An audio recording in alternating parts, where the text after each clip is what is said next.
I expect him to apologize, but at the end of the day, you know, I'm a businessman. I'm willing to compromise and perhaps just shake on it. I have a lot of respect for him as an artist, but he had some disparaging things to say about me, and which I don't agree with. And you know, he and I we're kind of cut from the same cloth. We're both New York City natives, and you know, I think he'll wisen up and decide that I'm not such a bad guy either. And you're not afraid to be getting involved in I mean, this is like a serious group that is out to get you. I think he should be afraid.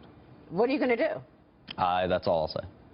He should be afraid of you. Absolutely. Is that a threat? That's not a threat, but you know, like I said, rap music, Maria, of course I'm being tongue-in-cheek here, but right. You know, rap music, there's a big part of rap music that is about people fighting with each other. Just recently, the astrophysicist got into a fight, Neil deGrasse Tyson got into a fight with a rapper, and we've seen the mayor of Toronto get involved with Drake's music. So, you know, rap is becoming more permeated throughout our culture. People love it. People love the excitement and the bravado, and, you know, I'm doing my part to play a part in that. All right, so tell me what your plans are going forward. I mean, you're going to take the fifth when you go to court, obviously. When you go to Congress, what are you going to be talking about when you get there this week to Congress, if you're going to take the fifth? I'm not going to say anything other than the Fifth Amendment. They can ask me any question. What color is the sky? Fifth Amendment. Well, what about talking about price gouging? I can't talk about it. You know, there's basic defense lawyer counsel. The problem is, and as you know, I'm not a shy person. I would love to talk to Congress. I would berate them. I would insult them. I would try to have a cordial discussion, but I'm sure it would devolve very quickly into a fight. And, you know, I would do it behind closed doors. I would do it under immunity. They don't want to do any of those things. Right. They just want this to be a circus. They want you in front of the cameras. That's it. Yeah, but look, when we talked about the infectious diseases and what you were trying to do with Turing Pharmaceuticals, there are 50 infectious diseases that are being unmet, right? That's what I think. So what do you tell people about your moral responsibility? I understand running Turing, and you're a CEO, and you want to run public companies. You have to answer to shareholders, get the best price for the product.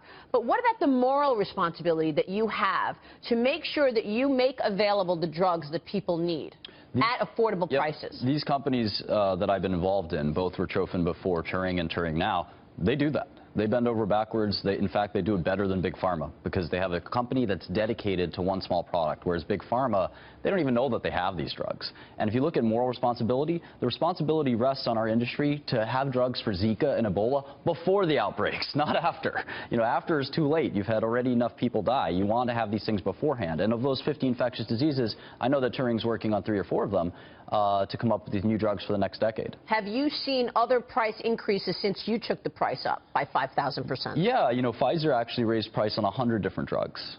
And not 5,000%. No, but their drugs are so large that their price increases are way bigger than the ones we took. They impact the marketplace and the average consumer and the average employer way more than our price increase does. Do you have a horse in the race in terms of the White House? Here we are on the day after Iowa. Are you supporting anybody? You know, I'm not supporting anyone outright just yet. I'm probably going to lean to the right a little bit. But, you know, I like a lot of the things that Bernie Sanders is saying. You know, he has a specific focus on mental health that I haven't seen any other candidate mention. Mental health is very close to my life and my family. And, you know, the company that I was involved in, Turing, has a number of mental health drugs. So I'm very excited to see Bernie talk about that. So you said you may lean to the right, but if not, you'll go with Bernie. So you're feeling the burn. I'm not feeling the burn. You know, I think his economics policies are a little crazy, but at the end of the day, I think he's an earnest guy. He's an authentic guy, and that's very important. What about Trump?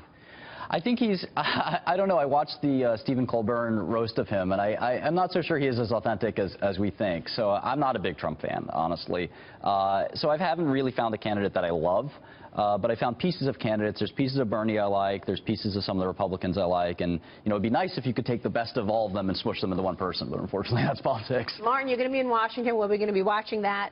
We know you're going to take the fifth. We appreciate you joining us this morning. My pleasure. Thank you for having me. Thank you so much. Martin Shkreli there.